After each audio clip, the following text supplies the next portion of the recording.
Comment bien doigter une femme? Bonjour à tous, bonjour à toutes, ça peut intéresser aussi les femmes.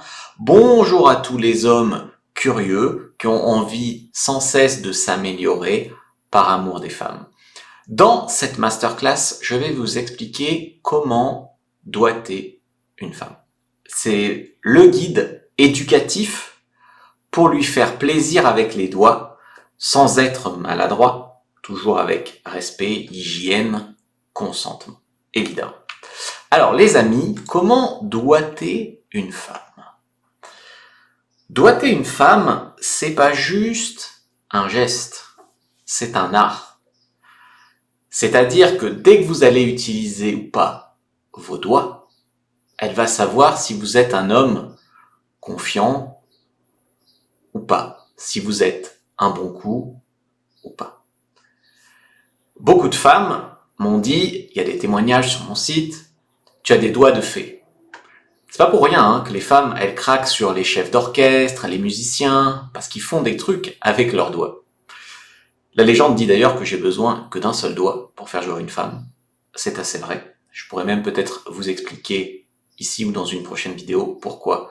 Enfin, je dis pas ça pour me vanter, c'est juste que j'ai pas mal pratiqué, j'ai pas mal enseigné, je veux que vous mettiez de la valeur sur ce que je vais vous délivrer dans cette vidéo.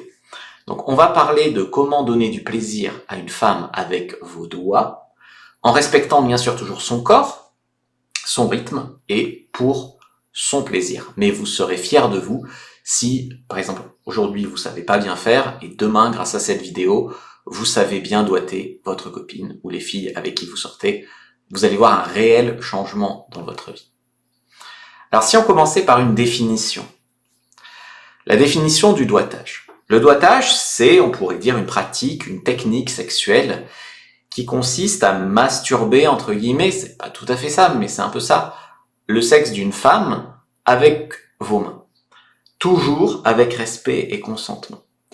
Je rappelle que je suis obligé de préciser, mais cette vidéo est à caractère éducatif. On fait de l'éducation sexuelle ici.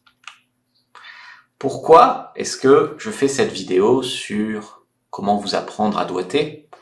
En vérité, vous allez voir, j'ai la réponse sur le bout des doigts. En vérité, il y a pas mal de personnes qui cherchent cette requête sur YouTube, donc ça m'a motivé à faire cette masterclass. Je sais qu'il y a beaucoup de demandes pour ces conseils. Il y a des hommes qui veulent doigter des femmes, et puis il y a des femmes qui veulent doigter des femmes, ou qui veulent se doigter elles-mêmes. Le problème que rencontrent les hommes, c'est que il y a des hommes qui pensent que c'est un peu touche-pipi, d'accord? Ils pensent que la seule chose qui peut faire jouir une femme ou qui est vraiment sérieuse, c'est leur pénis. Ils croient qu'une femme peut être comblée qu'avec des coups de rein, ou que ça serait même ça le plus important. Alors chaque fois que on va dire que tu demandes à une femme, elle va te dire les préliminaires, et ça englobe notamment le doigtage. Les hommes, là, ils disent que le doigter, par exemple, c'est une pratique d'ado, ce qui est faux. On peut rendre une femme complètement folle, la faire jouir, rien qu'avec les doigts, et même plusieurs fois. Sachant que il y a beaucoup d'hommes qui ont des problèmes pour tenir une bonne érection, ou pour tenir assez longtemps au lit, avec un bon rythme, je veux dire. Eh ben, autant apprendre à doigter. Si vous la perdez, ou si vous avez besoin de temps pour recharger, au moins vous pouvez occuper la femme et qu'elle soit stimulée pendant ce temps. Donc non, c'est pas une pratique d'adolescent. Au contraire, c'est super sérieux comme sujet. Alors autant que ça soit bien fait. Alors on me demande souvent, est-ce que c'est un préliminaire? Oui et non, comme beaucoup de pratiques, comme le cunnilingus et d'autres pratiques, c'est pas forcément qu'un préliminaire. Ça peut être un préliminaire. Le doigtage est souvent considéré comme un préliminaire parce qu'il prépare. Il prépare pour beaucoup de monde à la pénétration. Mais oui, c'est déjà une forme de pénétration, les doigts, ça c'est vrai. Je te dis pas les doigts n'importe où. Dans la bouche, oui, c'est du flirt, mais quand tu pénètres une femme avec tes doigts en bas, c'est une forme de pénétration. Mais ça remplace pas les autres préliminaires que sont les caresses, les bisous, le flirt, la connexion mentale. Donc il faut respecter vraiment son rythme. Il faut absolument respecter son rythme. Il y a des femmes qui seront prêtes à ça très rapidement. Il y a des femmes qui vont être très sensibles, moins sensibles. En tout cas, il faut surtout pas y aller à froid. Il faut créer vraiment le contexte, l'atmosphère, caresser ailleurs avant. surtout pas brutalement. En fait, on peut tout à fait faire jouer une femme avec ses doigts avant la pénétration, pendant, c'est-à-dire entre des positions, changement de position, ou à la fin. Si nous, par exemple, on a fini, qu'elle n'a pas encore eu son orgasme, on peut lui donner avec les doigts. Donc, on peut se faire les doigts à plein de moments différents pendant un rapport. Très important, l'hygiène. L'hygiène, il faut avoir absolument les mains propres. Avec les ongles courts et propres, surtout pas le noir dessous, hein, bien sûr. Les femmes vont regarder, pas les ongles trop longs, vont regarder ce genre de détails. Parce que dans leur tête, c'est est-ce que je vais laisser ça rentrer en moi? Donc faites-y très attention à votre premier rendez-vous. L'hygiène est vraiment primordiale. Ensuite, le rythme. Surtout, je vous l'ai dit, faut respecter le rythme des femmes. Ne mettez pas vos doigts dans le vagin directement. D'abord, vous caressez la fille, vous l'embrassez entièrement, vous vous approchez d'abord vous caressez son dos, ses fesses, ses cuisses, vous vous approchez. Ensuite, à un moment, vous pouvez peut-être ouvrir son jean ou mettre la main dedans et commencer à caresser par-dessus ses sous-vêtements. Alors, au début, on ne rentre pas un doigt comme ça, d'accord? Il faut vraiment préparer, caresser. Je vous conseille de faire des mouvements circulaires au niveau du clitoris. Donc, pour moi, par exemple, par-dessus ses sous-vêtements, c'est le mieux. Il y a aussi les mouvements de haut en bas qui fonctionnent ou les mouvements circulaires. Vous allez sentir que ses lèvres vont gonfler un peu, vont se gorger de sang et vont surtout s'ouvrir et s'humidifier sous l'effet de l'excitation. Donc elles s'ouvrent un peu. Si c'est pas vraiment le cas, il y a des femmes qui ont des petits problèmes de sécheresse aussi.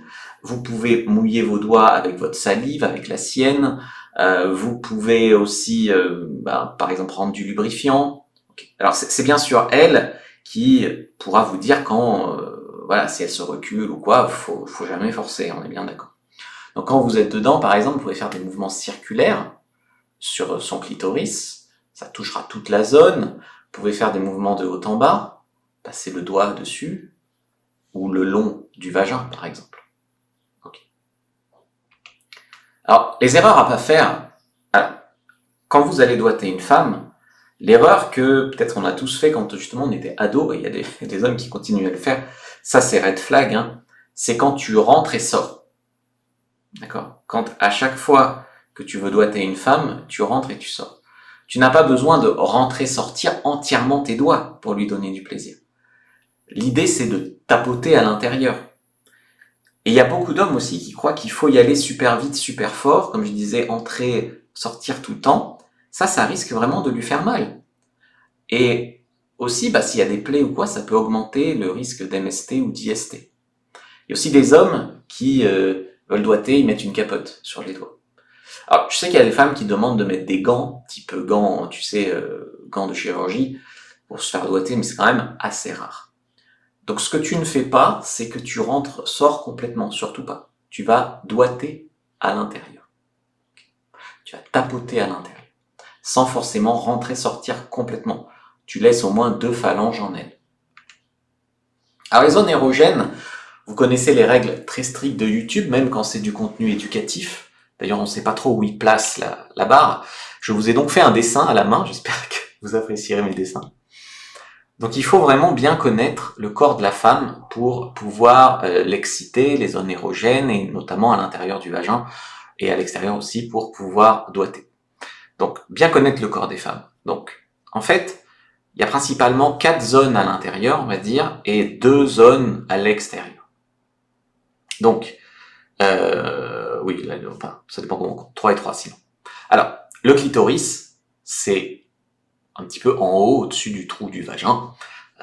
Je vous l'ai dessiné là, j'ai mis une touffe de poils pour que vous sachiez bien que c'est une femme adulte et tout ça, qu'il n'y a pas de problème. Ensuite, point G, à l'intérieur, environ 4 cm à l'entrée, et une texture un peu comme dans le palais, vous voyez, quand vous touchez avec votre langue à l'intérieur de votre bouche, un peu plus rugueux, un peu plus spongieux. Ok, ça c'est le point G.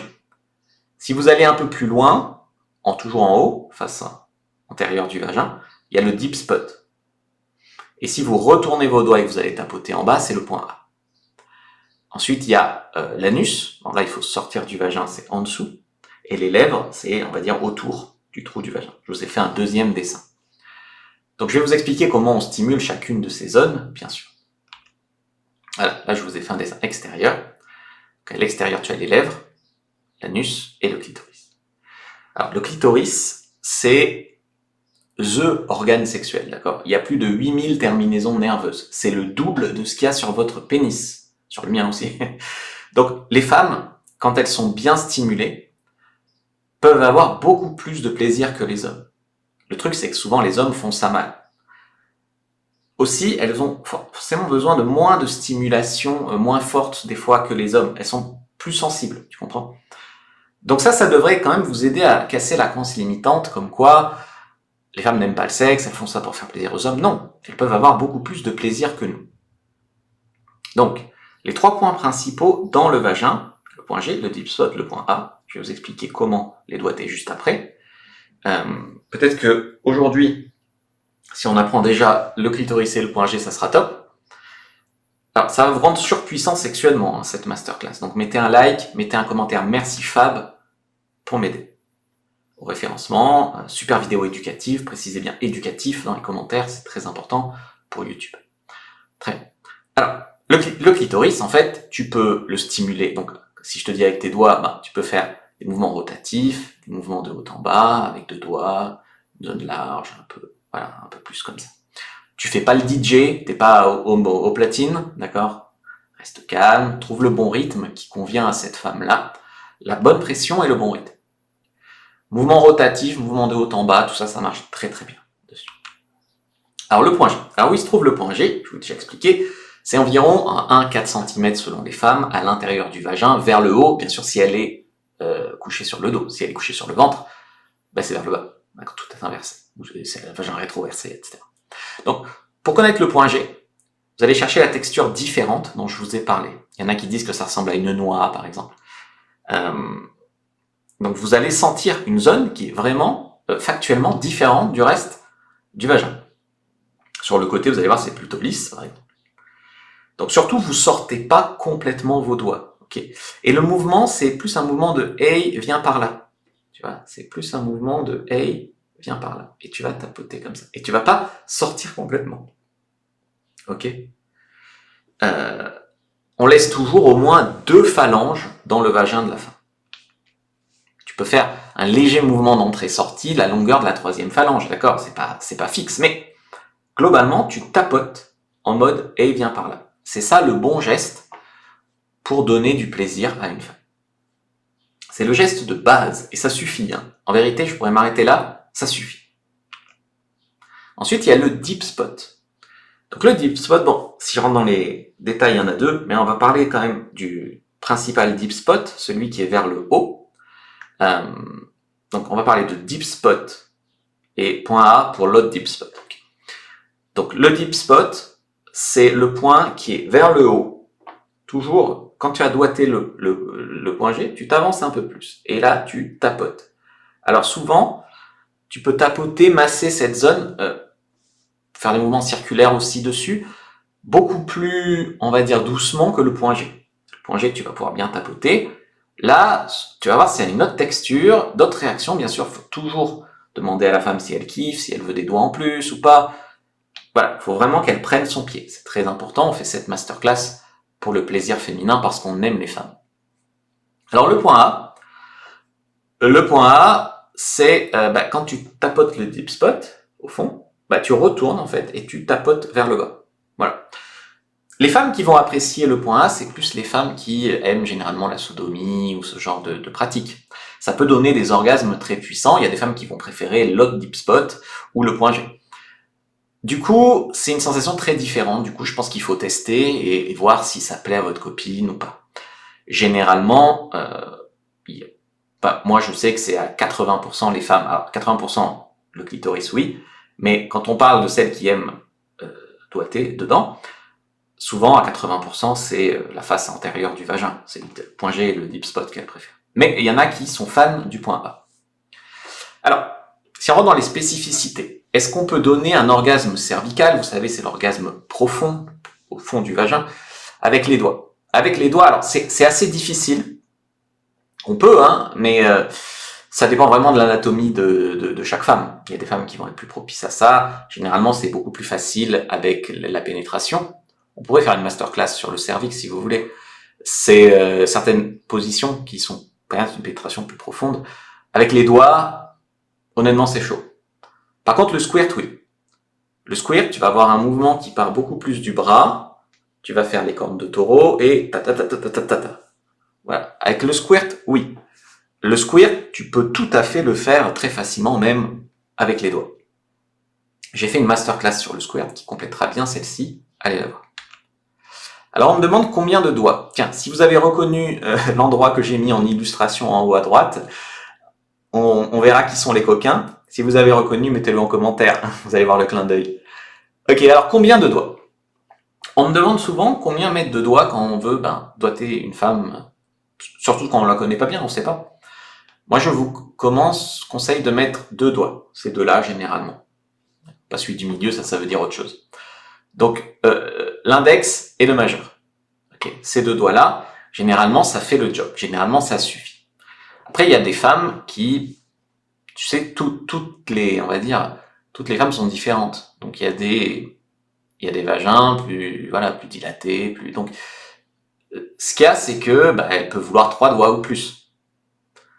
Mais je te conseille de pas en mettre trop. Tu vas sentir si ça sert ou pas en mettre trop d'office. Peut-être lui demander, tu veux plus de doigts, c'était mieux avec moins, plus vite, moins vite, dis-moi comment tu aimes. D'accord? Un doigt, souvent, c'est un peu, c'est pour démarrer, quoi. Au tout début, d'accord. Mais, généralement, un doigt, c'est trop peu. Et 4 doigts, on va dire, généralement, c'est trop. Voilà. Si je peux vous donner un ordre d'idée. Après, bien sûr, ça dépend. C'est toujours au cas par cas. Alors, il y a une technique aussi qui consiste à faire vibrer le bras pendant que tu la doigtes. Tu vois, tu fais effet vibration. Ce qu'on appelle faire vibrer une femme. Je te conseille d'essayer ça, il y a des femmes qui adorent. Alors, oui, là ce que je vous ai mis, c'est la technique du V, ce que je vous ai mis en illustration, en fait, c'est quand tu passes en V comme ça, sur les lèvres d'une femme, en fait, tu peux stimuler aussi ses lèvres, et ça, c'est quelque chose qui est super bien. Tu peux aussi les tripoter un peu comme ça. Il faut oser, hein. Avec les lèvres d'une femme, ça leur donnera beaucoup de plaisir. Très éducatif ce tuto. Hein. Alors, pour doigter une femme, dans quelle position on se met? Alors, si elle est allongée sur le dos, donc, t'as compris comment est son point G, vers le haut à 4 cm de profondeur. Si elle est dos à vous, ou en position levrette, par exemple, tout est inversé, d'accord, puisqu'elle est dos à vous. Donc, c'est vers le bas que tu vas mettre. Donc, moi, ce que je te conseille, doigter, si tu peux être debout, elle debout, tu peux être sur tes genoux, par exemple, assis, et elle à 4 pattes, ou voilà. Le truc, quand tu vas la doigter, par exemple, elle est allongée sur le lit, toi t'es devant le lit, c'est de bien positionner, par exemple, ton coude. Parce qu'au bout d'un moment, il y en a, ils ont des crampes, là, tu vois, au biceps. Donc, je te conseille vraiment, de trouver ton mouvement, qui te permet de tenir un peu sur la longueur, quoi, pour pas être déjà HS juste après ça. Alors le combo gagnant. Combo gagnant, ça c'est un secret de très très très bien gardé en vérité, on sait pas pourquoi. C'est de caresser le clitoris en même temps que vous faites du doigtage. Soit une main qui caresse et une main qui doigte, soit avec le pouce qui caresse et les doigts qui doigtent. Okay. L'intérêt du point G, c'est que souvent, juste après un orgasme du clitoris, par exemple en cunnilingus, il va devenir très sensible. Donc ça va demander une pause avant d'être retouché. Le point G, lui, il peut souvent enchaîner chez 62% des femmes, tu vois, j'avais même mis une étude, il peut enchaîner plusieurs orgasmes. Mais les 2 orgasmes vont donner des sensations très différentes, d'accord? C'est pas les doigts c'est mieux, le clito c'est mieux, ça dépend des femmes, et très souvent c'est très complémentaire, hein, d'accord? Elles peuvent avoir les 2. Donc je mettrai pas un jugement de valeur, d'ailleurs que parfois on dit que le point G c'est une continuité du clitoris, tu vois, donc c'est lié. Mais force est de constater que quand on fait ça avec les femmes décrivent une sensation très différente entre l'orgasme donné par l'intérieur, si tu veux, et l'orgasme donné par l'extérieur. L'extérieur, c'est caresser le clitoris. Intérieur, par exemple, c'est doigter le point G. Il faut toujours communiquer avec la femme. La femme doigtée devrait en tout cas communiquer. Elle doit rien, mais elle devrait. Souvent, il y a des gens qui s'interdisent de parler pendant l'amour, faudrait faire de la télépathie, etc. Non, discuter. Pas de on va acheter quoi quand on fait les courses, mais plus comme ça, plus par là, plus voilà. Si vous êtes une femme et que vous êtes perdu sur cette vidéo, n'hésitez pas à guider votre homme. Et si vous êtes un homme, n'hésitez pas à ouvrir la communication avec votre copine. Là, vous allez faire équipe. Et c'est comme ça que vous serez beaucoup plus fort. Pas en faisant de la télépathie, en essayant de deviner comme si tu ouvrais un coffre-fort, tu vois, en fonction de ses grimaces ou de ses gémissements. Non, ouvrir le dialogue, c'est pas une honte, hein, c'est une marque de maturité au lit. Alors la technique du pouce, je vous l'ai déjà expliqué, l'illustration est assez marrante. Donc voilà, tu caresses le clitoris avec le pouce de la même main que tu dois. Ça n'a pas spécialement d'intérêt, tu peux aussi faire à deux doigts. Donc ça marche bien aussi. Alors, et au bout d'un moment, quand tu vas lui donner beaucoup de plaisir à la femme, peut-être qu'elle va te supplier de la prendre, entre guillemets. À l'approche de l'orgasme, elle va probablement te supplier. Tu vois, il y a beaucoup de similitudes en fait. Par exemple, si une femme te fait une fellation, tu verras que en approchant l'orgasme, des fois, tu vas avoir envie de la pénétrer. Ça va te dépasser. Ben là, c'est pareil. Elle approche l'orgasme, elle a envie d'être pénétrée. Mais si tu as décidé de la faire jouer avec les doigts, peut-être, tu vois, elle va serrer les jambes, etc. Mais tu peux l'amener à l'orgasme. Il y en a qui ont peur, notamment de sensations inconnues, si tu lui fais découvrir le deep spot ou quoi. Et c'est souvent plutôt en point G qu'on va faire squirter une femme. Allez voir ma masterclass sur le squirt. Mais c'est vraiment le lâcher prise parfois qui fait peur. Elles ont peur d'éjaculer, elles ont peur de faire une drôle de tête, elles ont peur de lâcher prise, peur d'être jugées, voilà, d'être trop vulnérables après l'orgasme. Voilà. Si vous arrivez à comprendre un peu les peurs des femmes, vous pourrez les dépasser. Mais surtout, c'est pas un jugement de valeur ou de supériorité. Tu vois, quand on dit le clitoris, machin, le clitoris, en fait, une femme et un homme, c'est un chromosome de différent. Les lèvres de la femme, c'est vos testicules, si ça s'était développé, et le clitoris, c'est votre pénis, tu vois. Donc on est foutu plus ou moins pareil. Et en même temps, on a des grosses différences. Donc il faut vraiment développer ça. Alors la masturbation réciproque, ça aussi c'est un truc intéressant. Il y a des femmes qui se bloquent de jouir si elles n'ont pas touché le pénis de l'homme avant. Elles se donnent tout alors que toi elles t'ont rien donné, par exemple. Ça les gêne. Tu vois. Donc une technique, là, ça peut être d'amorcer la masturbation réciproque. Donc elle te branle pendant que tu la doigtes. Alors c'est un peu moins facile parce que t'es distrait, on va dire, d'être bon, mais tu vas voir que déjà c'est très agréable et puis en plus, avec l'habitude, tu le feras même sans y penser. Tu vois, là ça fait beaucoup de théorie, mais avec l'habitude, tu le feras sans y penser. Alors là c'est pareil, il faut pas qu'elle branle très fort ton pénis encore mou. On pourra faire une masterclass sur comment branler ou faire une bonne fellation. Tout comme toi, tu dois pas doigter une femme qui n'est pas encore prête, qui n'est pas encore assez mouillée, qui n'est pas encore assez ouverte, qui n'est pas prête, qui n'est pas encore assez excitée. Donc ça, il faut vraiment le respecter. Si vous voulez aller plus loin avec moi, coach Fabrice Julien, d'ailleurs je suis l'auteur du livre papier Les secrets de l'extase féminine, en formation en ligne dans lesquelles je peux vous montrer mieux et plus que sur YouTube. Il y a le guide du bon coup, qui est ma formation de sexe généraliste, pour faire connaissance, on va dire. Il y a le guide du cunnilingus et du doigtage sur fabricejuliensecret.com. Objectif Fontaine, c'est mon guide sur le squirt. Et le tuto X, c'est ma grosse formation où je vous montre sur des vraies femmes, encore sur des actrices, comment on fait vraiment l'amour pour de vrai dans la vraie vie. Donc ça, c'est assez inédit, ça n'existe pas, et vous allez voir vraiment les réactions, les techniques vraiment appliquées. Si ça vous a plu, n'hésitez pas à écrire dans les commentaires. Merci Fabrice pour ce tuto éducatif. Likez, commentez, partagez. Merci d'avoir regardé jusqu'au bout. Abonnez-vous et puis visitez mon site et n'hésitez pas à me soutenir en prenant une formation pour aller plus loin.